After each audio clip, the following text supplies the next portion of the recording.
जिस इंसान ने कभी एसी की ठंडक महसूस ही नहीं की होती, उसे यह पता ही नहीं चलता कि एसी वाले कमरे में कैसा सुकून होता है और बाहर कितनी गर्मी रहती है।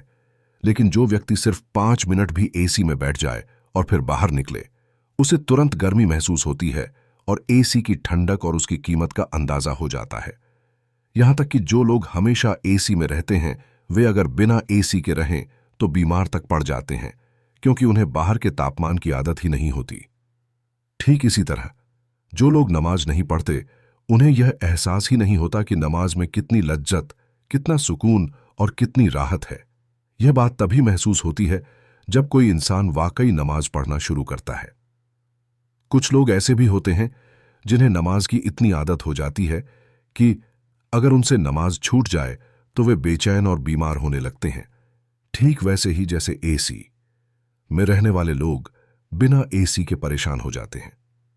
लेकिन अफसोस, हम में से बहुत से लोग ऐसे भी हैं जिन्हें नमाज की लज्जत का एहसास नहीं होता और नमाज छोड़े रहने पर भी दिल बीमार नहीं होता। जैसे एसी वाला कमरा और बिना एसी वाला कमरा, दिखने में दोनों एक जैसे लगते हैं, लेकिन अंदर जाने पर फर्क महसूस होता है। उसी तरह नमाज पढ़ने वाला और नमाज न पढ़ने वाला इंसान दिखने में एक जैसे लगते हैं, लेकिन जो नमाज पढ़ता है उसे जो सुकून और जो लज्जत मिलती है, उसे सिर्फ वही महसूस कर सकता है।